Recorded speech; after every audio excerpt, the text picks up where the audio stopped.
What up, players? It's Warboss Tay up in this mud. No Bobo today, just me at the helm of the ship. I'm about halfway done with this here Zandri, Curse of Zandri. And, oh man, the more I do these golds, the more I miss my Balthazar gold. Like I said before, I'm doing this project Dreadfleet with only the old Citadel colors, which means that I base coated everything with Khemri Brown, and then I had to paint in like the black and the gold, and it's like one extra step that you don't have to do now that Games Workshop has made a base coat paint that is actually metallic. And yeah, but this is coming along. I did the base first on this one. Just have to add redo the whites and then add the gloss varnish on the finish. But cool looking base. I love how each of these sculpted bases match their warship. Like this has the foam in the water. The black kraken has like tentacle parts coming out of the water that connect to the ship itself. Really awesome, really cool stuff. But yeah, that's not really what I made this video about today. Today I wanted to do a video on the bits and pieces that come in the game, because my lady friend and I actually played a game last night, our first Dreadfleet game, and I didn't want to record it because we didn't know what we're doing, really. So we were like going through the rulebook, we were looking up different videos like Beasts of War and some other YouTube posters. But what we might do is go and actually do a walkthrough how to play Dreadfleet game once we have everything painted up. We're also watching like some Blue Table painting, and yeah. So if you have any questions and you don't have the white dwarf that I'm working off of, then just leave me a comment or write in the or send me a PM, and I'll tell you my formula for certain things. A lot of people have commented on the bases, and really I gotta give all that credit to the old washes and just the way that the bases were created, like with all the different peaks and stuff. So to do these bases, you would use, or I used Regal Blue, so a good alternative is Cantor Blue, and then I painted Hawk Turquoise in big patches, which is why you see a lot of the lighter green kind of colors and hues to it. The alternative would be Sotek Green, and then to that I painted Enchanted Blue near the tips, which you can substitute with, I believe, gosh, what is it, Calidor Sky is like the new, and it's like a base paint now, so it'll go on pretty nicely. And if you thin down your paints a lot, it'll definitely help. Put in a little bit of water, and then to that I added Space Wolves Gray, or you could do Fenrisian Gray, and then Skull White or Ceramite White at the tops. After that, I washed everything with a Thraka Green wash. So in the new range, it would be BL Tan. And then in patches where I wanted the water to be really dark, I did Badaba Black. And you can use known oil for that. The thing is, because the washes are different, the way they built and make, and just the composition of the chemicals in the washes nowadays, in the new range, it's going to look different. Like, it's not going to look like this. What I really like about this is that you can, when the wash is dry, it looks a lot like, you know, like an ocean landscape from the sky. And once I do some more white foam at the tips of these waves and the crests, and then add in the gloss effect, it'll look really, really nice. But that's basically how to do the bases for the warships. Sorry, I don't like looking at half-completed models, but some people asked me to see what I've got next, and so that's what I've been doing next. But what I've been really working on, which I'm really proud of, are the little bits and pieces in the game. So I finished these two to go with the Fire Drake and Grimnir's Thunder. It's basically the little dwarf dirigible auxiliary. And there's his base. And I painted him up just like I painted up the little blimp airship inside Grimnir's Thunder. And here is the dragon. Now the dragon was hard because in Games Workshop, in the White Dwarf, it shows you how to paint the dragon, but it doesn't show you the dragon. Like, the dragon doesn't look like the one from the showcase section at the beginning. Like, all they say to do is just take Astronomicon Gray, do a heavy base coat, then wash it with watered down shadow gray, and then just highlight it up with white. And then, but then when you look at the beginning of the White Dwarf, it shows this guy has like Deneb Stone wings, like a dark looking spine, tail kind of color scheme, red eyes, and the wash on his back looks more like ice blue and hawk turquoise-ish. So I decided to just kind of mix and match and experiment. And yeah, you know what? I kind of want to show it to you because I'm in a different room. So at the end of this, I'll put this camera down and check it out. But let's move on. Here we've got the markers that I was working on yesterday. We used this for the game. It was really fun. It was really good. I just don't have any gloss varnish or matte varnish actually here at the Lady Boss's place. So we're just being really careful not to chip any of the paint on it. But I like that it's built to look like a spine of some creature, and then you can do really good bone effects. So the bone effects that I painted were just Deneb stone, then wash with Griffin Sepia first, and then Devlin Mud after. If you do Devlin Mud first, then you might be tempted to do a little bit too much of a dark look in the recesses, and then just dry brush back up with Deneb stone, and then I might do like a bleached bone later, but I kind of like the look of it right now. So the great thing about these rulers too, which I didn't know until I was watching some of the videos about it, is that when you attach it and you clip it on, that's why they say don't glue it, because you have to be able to move it. The ruler kind of rotates to do like a 45-degree angle, so you can do like some fancy ship turning stuff with that. Oh no. Is it stuck?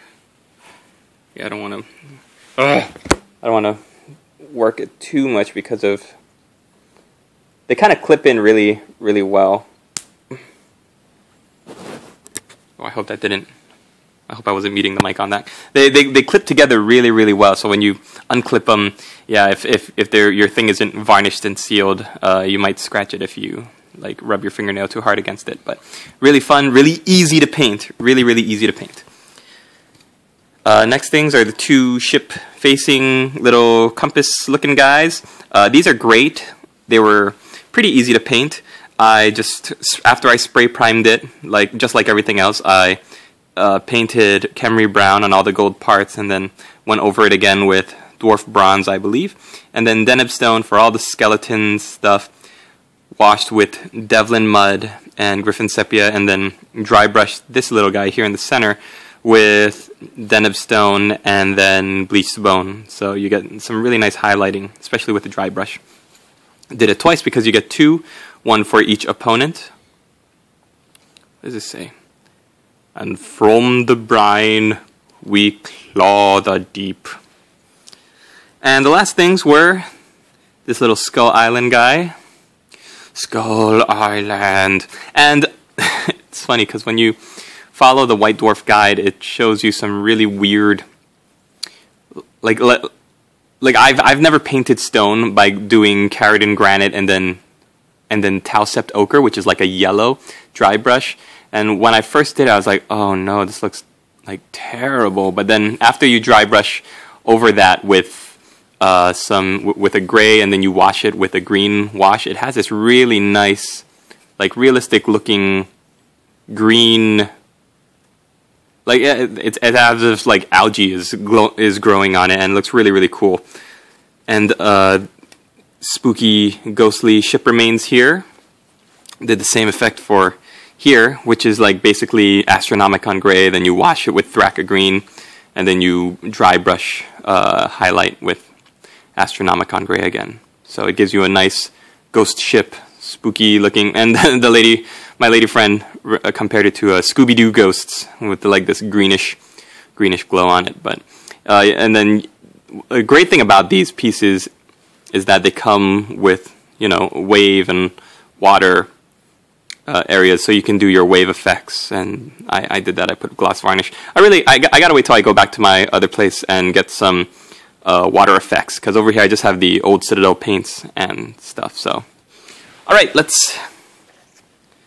I want to run back to the other room and show you the difference between the two dragons. So hang out here, and I'll be right back.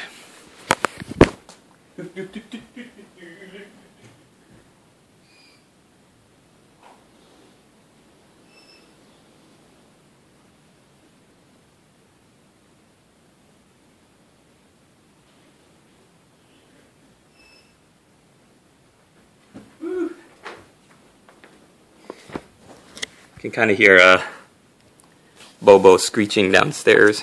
Alright, so let me show you the guide here. So, here we go. Ooh, you can see my toesies. So, like, yeah, it says base coat with this gray color, wash it with a watered down layer paint, layer back up with a mix of white and gray, and then apply a final highlight of skull white. So this is what they expect it to look like, just a kind of really whitish looking kind of finish. Yeah, and it doesn't even show it. So I guess that's if you want to do like the quick easy way. My toes! To paint up the dragon, but when you look at the beginning, it doesn't look like that at all. Check out this dragon here. See how it's got like pale colored wings, like bone colored wings, and it just looks a lot cooler. So kind of went for that. I think I came pretty close.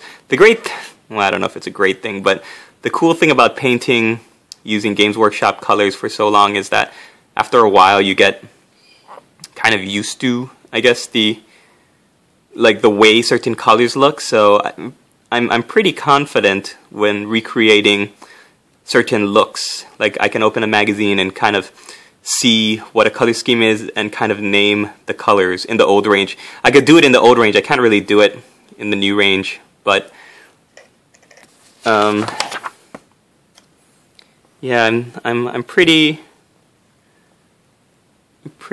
good with being able to replicate the old Games Workshop colors, Citadel paints. So I don't know if that's a gift or a curse, but yeah, loving it, having a great time. Like I said, the Curse of Zandri is next. Gonna be working on this, but I have been at the lady friend's house for a while this weekend, this Martin Luther Day weekend, and I've been helping her family move some furniture around and just spending a lot of time with her. So when I get back to my other place, I'll be able to do a lot more of the other projects that I've kind of been putting on the side, like Project First Founding with my Night Lords, Raptor, and Project Pre-Heresy with D from Project One Gaming, getting some painting tutorials up on Pre-Heresy Space Wolves and what's it called, War Dogs, Warhounds.